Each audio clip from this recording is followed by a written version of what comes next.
45 का 60% 35 के 1/5 से कितना अधिक है? चलिए पहले हम निकाले 60% निकाले तो 45 का, तो 60 और परसेंटेज को साइन हटाते ही बट्टे में 100 और किसका निकालना है 45 का, तो इंटू 45। देखिए एक जीरो से एक जीरो, दो के पाड़ी से 3 बार और दो के पाड़ी से 5 बार, 5 का भाग जा रहा है 9 बार और 9 30 27, तो यह आ गया है 45 का 60% कितना है 27। अब हम निकाले थे 1/5, 1/5 कैसे निकालेंगे 35 का, तो 35 इंटू 35 हो गया है। 5 का भाग जा रहा है 35 में 7 बार और 7 को 1 से गुणा करेंगे तो आ गया है 7।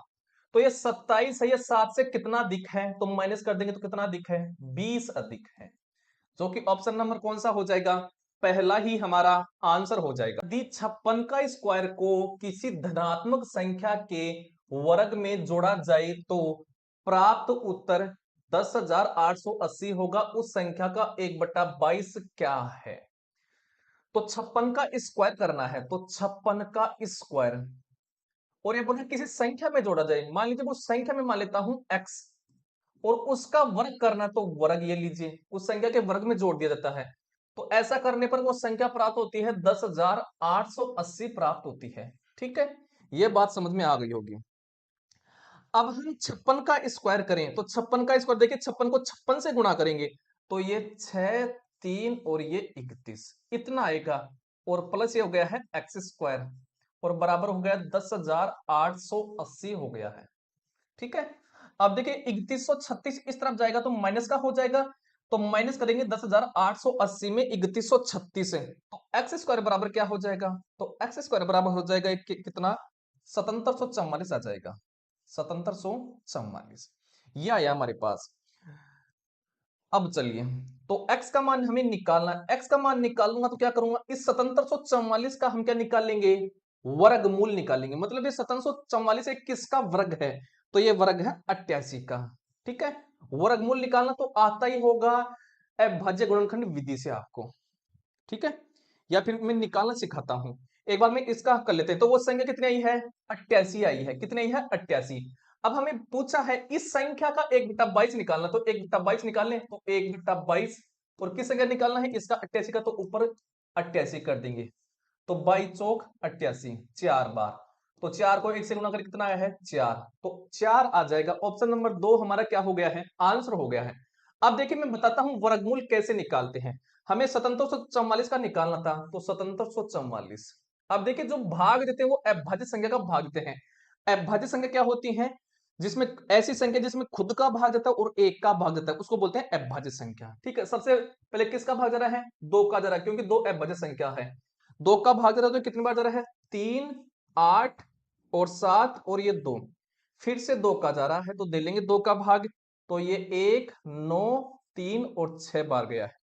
फिर से दो का जा रहा है तो दो का देंगे, तो ये जा रहा है 9 6 और 8। फिर से दो का जा रहा है तो 4 8 और 4। अब फिर से दो का जा रहा है तो दो का देंगे, तो ये दो बार 4 और 2। अब फिर से दो का जा रहा है तो ये 1 2 1। अब देखिए दो का नहीं जा रहा 11 का जा रहा है तो 11 का देंगे 11 बार। फिर से 11 का जा रहा है, कितनी बार लास्ट में एक आ गया, जब लास्ट में एक आ जाए तब रुक जाना है। अब हमें सेम संख्या के जोड़े बनानी है, ऐसे एक जोड़ा तो ये बन गया सेम संख्या का, एक ये बन गया है, एक ये बन गया है और एक ये बन गया है। प्रत्येक जोड़े से एक संख्या ले लेंगे, तो ये दो का बना तो दो ले लेंगे यहाँ पर इंटू, यहाँ पर भी दो का बना तो दो ले लेंगे यहाँ पर इंटू, यहाँ पर भी दो का बना तो दो ले लेंगे इंटू, और यहाँ पर 11 का बना तो 11 ले लेंगे। अब इन संख्या को गुणा कर लेंगे, तो इनको गुणा कर लेंगे तो आ जाएगा 88 आ जाएगा। ठीक है, इस प्रकार से हम ये निकालते, तो इस प्रकार से इसका वर्गमूल ये आ गया था। ठीक है, 88 आया था इसका वर्गमूल 7744 का, और लास्ट में जब हमने सोल्व किया तो 44 इसका आंसर हो गया है। आई होप समझ में आ गया होगा। एक वस्तु का मूल्य 12% कम कर दिया जाता है, मूल मूल्य को बनाए रखने के लिए प्रतिशत मूल्य में कितने की वृद्धि की करनी होगी। तो देखिए प्रारंभ जो क्रय मूल्य होता है जिसको बोलते हैं मूल मूल्य, मूल मूल्य। ठीक है, क्रय मूल्य जो होता है प्रारंभ में वो क्या होता है अपने आप में 100 होता है। अब देखिए जब उसको बेचा गया तो कितने की कमी हो गई है 12% की, तो विक्रय मूल्य कितना हो जाएगा? विक्रय मूल्य जो हो जाएगा, तो 100 में से 12 निकाल दो, क्योंकि कमी हो रही है ना, कमी कर रहा है तो 12 निकाल देंगे। तो कितने बेचा होगा? 88 रुपए में, 88 में बेचा है। अब ये बोल रहा है कि जो 88 कम हुआ, इसको इस मूल्य पर वापस लाना है, तो कितना बढ़ाना पड़ेगा? तो 12 ही बढ़ाना पड़ेगा, 12 रुपए। तो 12 रुपए बढ़ाना पड़ेगा।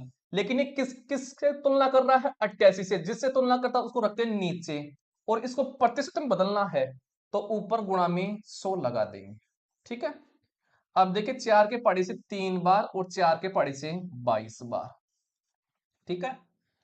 अब 2 के पहाड़ी से जा रहा है 11 बार, 2 के पहाड़ी से जा रहा है 50 बार। 50 को 3 से गुणा करेंगे तो आ गया है 150, और बटे हो गया है ये 11।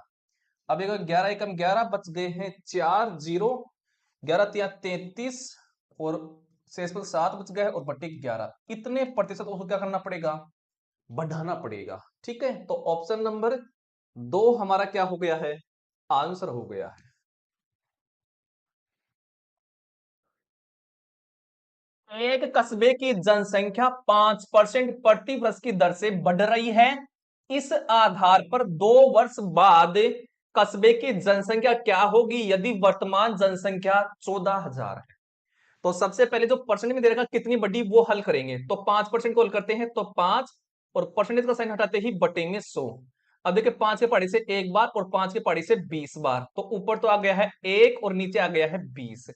नीचे जो मान होता है भिन्न में, वो दर्शाता है किसी भी संख्या का प्रारंभिक मान दर्शाता है। तो यहाँ पर जनसंख्या की बात करा तो प्रारंभिक जनसंख्या कितनी थी? 20 थी। ठीक है। तो मैं यहाँ पर लिख देता हूं प्रारंभिक जनसंख्या, और यहाँ पर लिख देता हूं अंतिम जनसंख्या, जिसको बोलते हैं वर्तमान जनसंख्या। हमें प्रारंभिक जनसंख्या कितनी है? 20, और कितने साल के लिए करना है? 2 साल के लिए। जितने साल के लिए करना है उसको, जो नीचे जो मान है यहाँ पर 2 उतने बार लिख देते हैं। तो 2 साल का पूछा तो 2 बार लिख देंगे। ठीक है। ये बात समझ में आ गई होगी। तो 20 को 20 से गुना करेंगे, कितना हो गया है? 400। ठीक है। अब सुनिए, ऊपर जो मान होता है वो क्या बताता है? कमी और वृद्धि को बताता है। क्वेश्चन में बोला है बढ़ गई है, तो पहले जनसंख्या 20 थी, अब 1 बढ़ गई है, तो अब कितनी हो गई है? तो 20 में 1 जोड़ेंगे, 21 हो गई है। तो वर्तमान जनसंख्या 21 हो गई है। कितने साल के लिए पूछा है? 2 साल के लिए। तो इस 21 को 2 बार गुणा कर देंगे, तो 21 को 21 से गुणा करेंगे, कितना हो गया है? 441 आ गया है। ठीक है। आई होप समझ में आ गया होगा।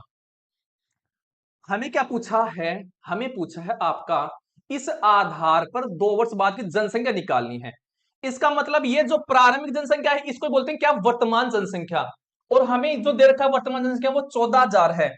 मतलब इस 400 की वैल्यू दे रखी है कितनी? 14,000 दे रखी है। कितनी दे रखी है? 14,000। तो मैं यहां पर लिखता हूं कि 400 का मान दिया है उसने, कितना? 14,000 दिया है। हमें किसका मान निकालना है? हमें इसका मान निकालना 441 का। तो 441 का मान निकालेंगे, तो 441 बराबर 14,000। जिसका मान रखा उसको रखेंगे नीचे, तो 400 का मान दिया था उसको रख दिया नीचे, और जिसका मान निकालना होता है उसको ऊपर गुणा कर देंगे, तो 441। अब हल कर लेंगे। देखिए, ये 2 जीरो से 2 जीरो कट गया है, 2 के पाड़े से 2 बार, 2 के पाड़े से 7 बार। ठीक है। ये हो गया 7 बार, और ये हो गया है फिर 0। अब 2 के पहाड़े से चला गया कितनी बार? 35 बार। 35 को हम गुणा करेंगे 441 से। ठीक है। चलिए, 35 को 441 से गुणा कर लीजिए। तो 35 को जब हम 441 से गुणा करेंगे, तो हमारे पास जो मान आएगा वो आ जाएगा 5, 3, 4, और ये 15,435 आएगा, जो कि ऑप्शन नंबर 4 हमारा क्या हो जाएगा? आंसर हो जाएगा। प्रथम 30 प्राकृतिक संख्याओं के वर्गों का औसत ज्ञात करना है।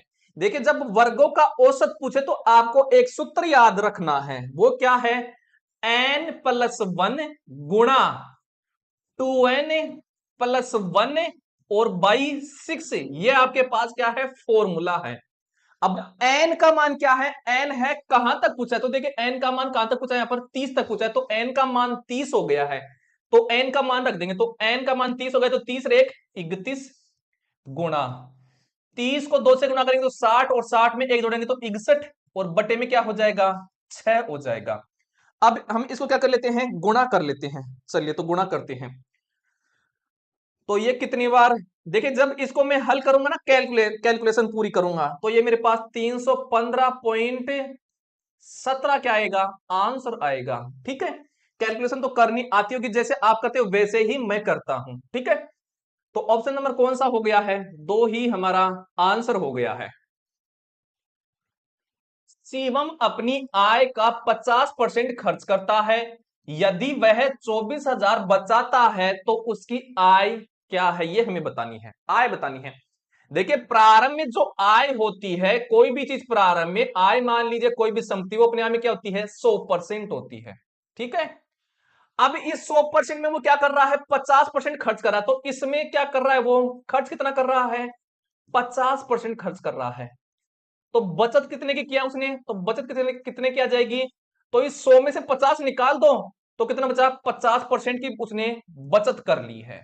हमें क्या दिया है, उसकी बचत दे रखी है, मतलब इस 50% का मान दिया कितना, क्वेश्चन में 24,000। ठीक है, 24,000 दिया, हमें क्या निकालनी है, उसकी आय। आय कितनी थी, 100%, तो 100% का मान निकाल लूं, तो 100% बराबर हो जाएगा 24,000। जिसका मान दे रखा है ना उसको रखेंगे नीचे, तो 50% को रखेंगे नीचे, और जिसका मान निकालना होता उसको ऊपर गुणा करेंगे, तो 100%। देखिए परसेंटेज से परसेंटेज कैंसिल हो गया, 50 दूनी 100 दो बार, और दो को 24,000 से गुणा करेंगे तो कितना हो गया, 24 दूनी 48, मतलब 48,000 आ गया, उसकी आय हो गई है, जो कि ऑप्शन नंबर 3 हमारी क्या हो गई है, आंसर हो गई है।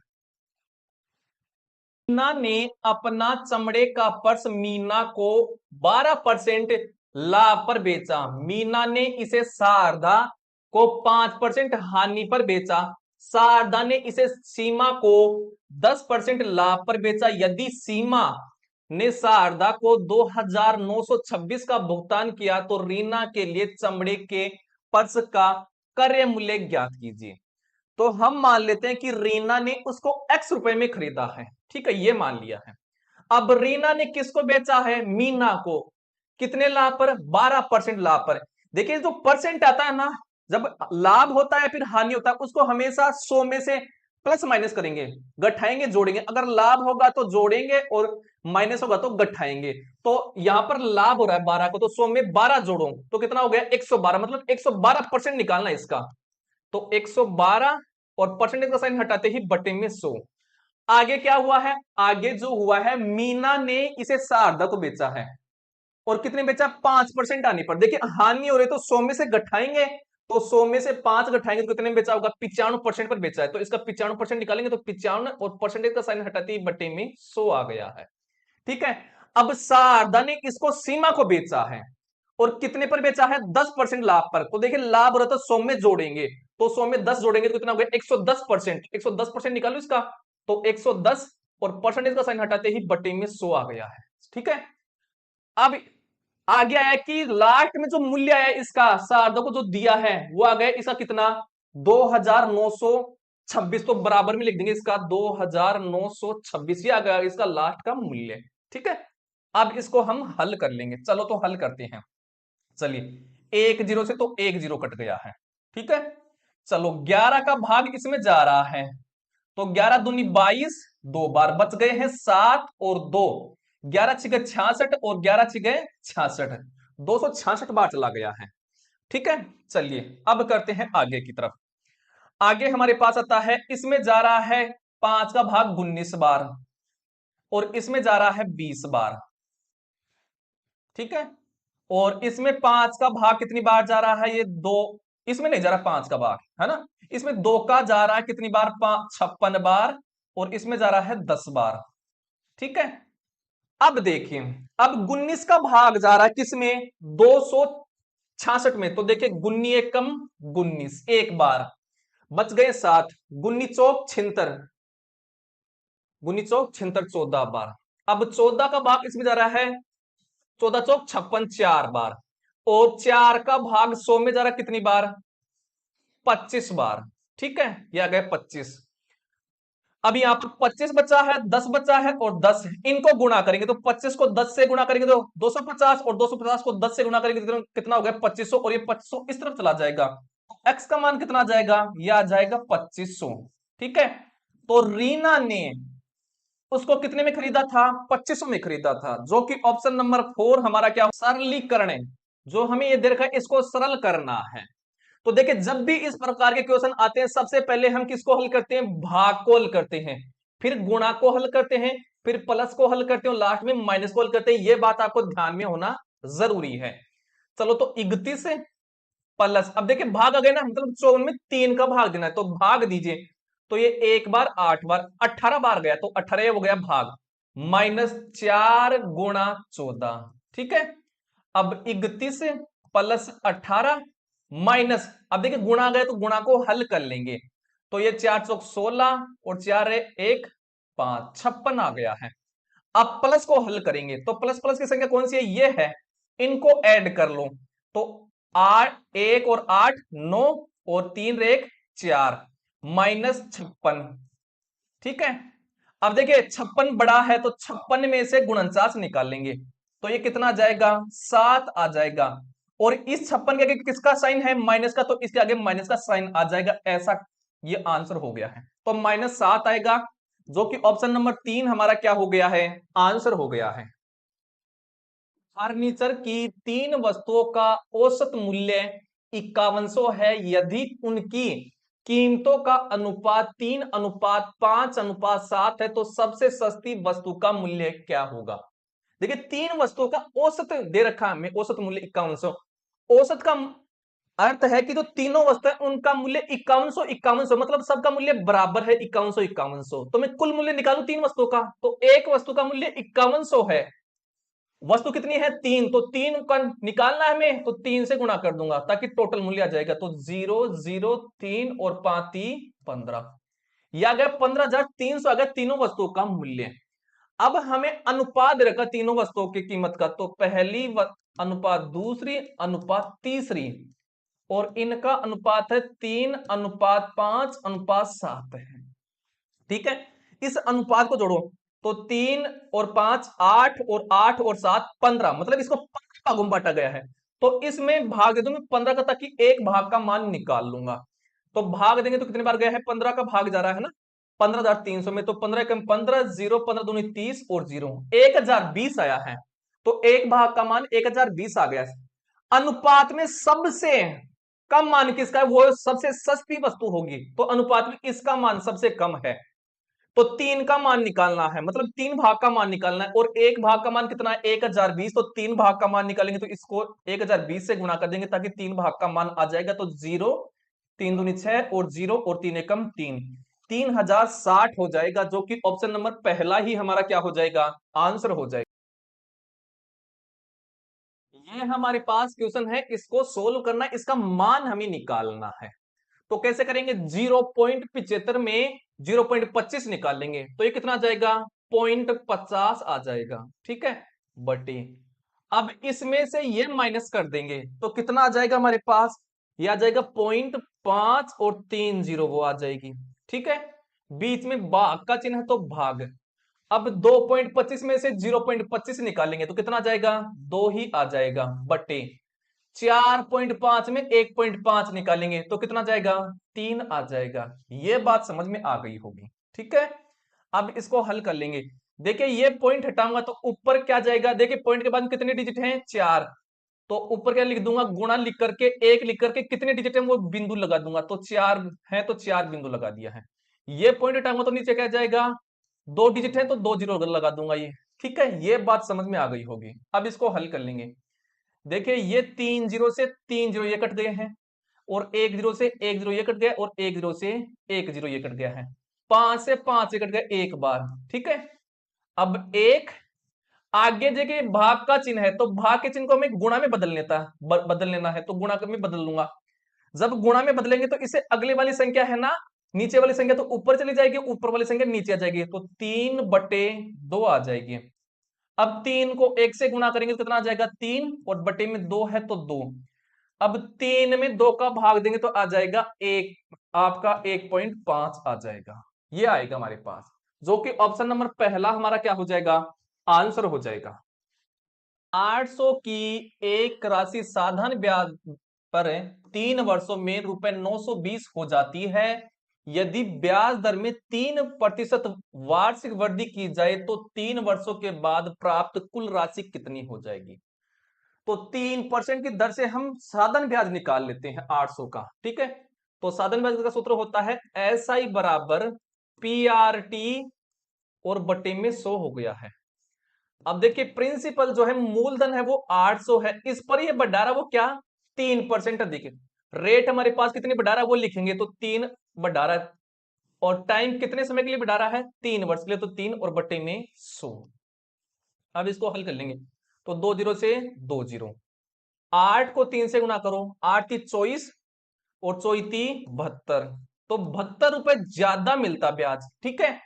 और वो 3 वर्षों में कितनी हो गई थी 920, तो 920 तो वो हो गई थी, और ये 3% की दर से अधिक ये रुपया मिल गया, तो 72 ये जोड़ देंगे तो इतनी राशि हो जाएगी वो, तो 2 और 7 और 2 9 और ये 952 हो जाएगी, जो कि ऑप्शन नंबर पहला ही हमारा हो गया है आंसर।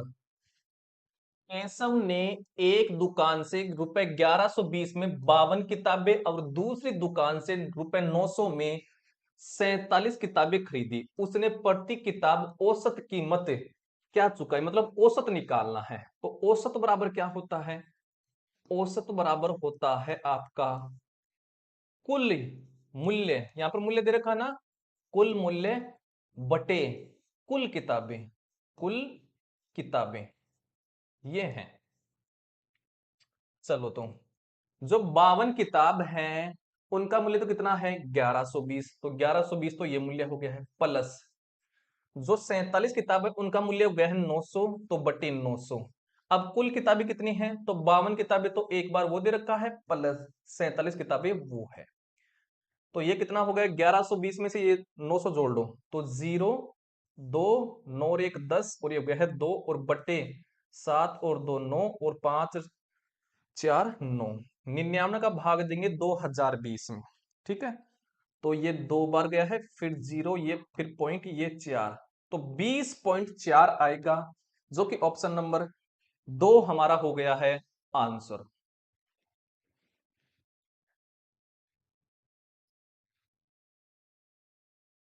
एक निर्माता अपनी बिक्री कीमत लागत उत्पादन लागत से 60% अधिक रखता है, यदि उत्पादन लागत 50% बढ़ जाती है और निर्माता अपनी बिक्री कीमत 65% बढ़ा देता है तो लाभ प्रतिशत ज्ञात कीजिए। तो किसकी किसकी बात कर रहा है वो, एक तो बात कर रहा है उत्पादन लागत, तो उत्पादन लागत की बात कर रहा है, एक बात कर रहा है वो बिक्री की, तो ये लीजिए बिक्री। देखिए प्रारंभ में जो लागत होती है किसी भी चीज की वो अपने आप में क्या होती है 100 होती है, तो हमने 100 मान लिया है।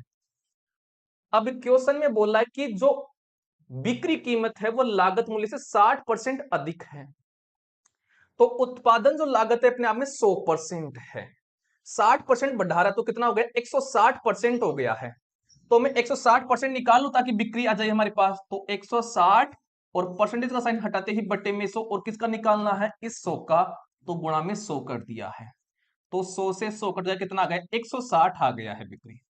अब क्वेश्चन में क्या बोल रहा है, क्वेश्चन में बोल रहा है कि उत्पादन लागत 50% बढ़ जाती है, तो ये उत्पादन लागत जो 100 है ये अपने में 100% है, 50% बढ़ा रहा है तो कितना हो गया, तो 100 में 50 जोड़ेंगे 150% हो गया है, तो इसका 150% निकाल लो, तो 150 और परसेंटेज का साइन हटाते ही बट्टे में 100, और किसका निकालना है इस 100 का, तो गुणा में 100 लगा देंगे, ये 100 से 100 कट गया कितना आ गया है 150 आ गया, ठीक है। और आगे बोला है बिक्री कीमत है उसमें 65% की वृद्धि हो जाती है, तो ये जो 160 एक नाम में 100% है, अब 65% की वृद्धि और कर रहा है, तो 100 में 65 जोड़ेंगे कितना हो जाएगा 165% हो जाएगा, तो 165 65 निकालते हैं, तो 165 और परसेंटेज का साइन हटाते ही बट्टे में 100, और किसका निकालेंगे इस 160 का, तो इंटू 160, एक जीरो से एक जीरो, दो के पाड़े से 8 बार, दो के पाड़े से 5 बार, और 5 के पाड़े से 33 बार, और 33 को 8 से गुणा करेंगे तो आ जाएगा 264 आ जाएगा, ठीक है। अब सुनिए वो पूछ रहे हैं लाभ प्रतिशत कितने का हुआ, तो 150 रुपए की वस्तु को उसने 264 में बेचा है, कितने का लाभ हुआ है तो 264 में 150 निकालेंगे तो आ जाएगा 114।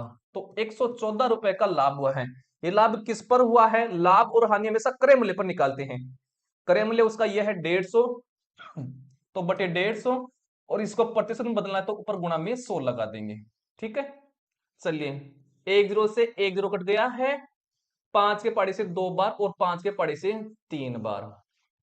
3 का भाग जरा 114 में, 3 3 9 और 8 3 24 और 8 दूनी 76। तो 76% का उसको क्या हो गया है? लाभ हो गया है, जो कि ऑप्शन नंबर 4 हमारा हो गया है आंसर।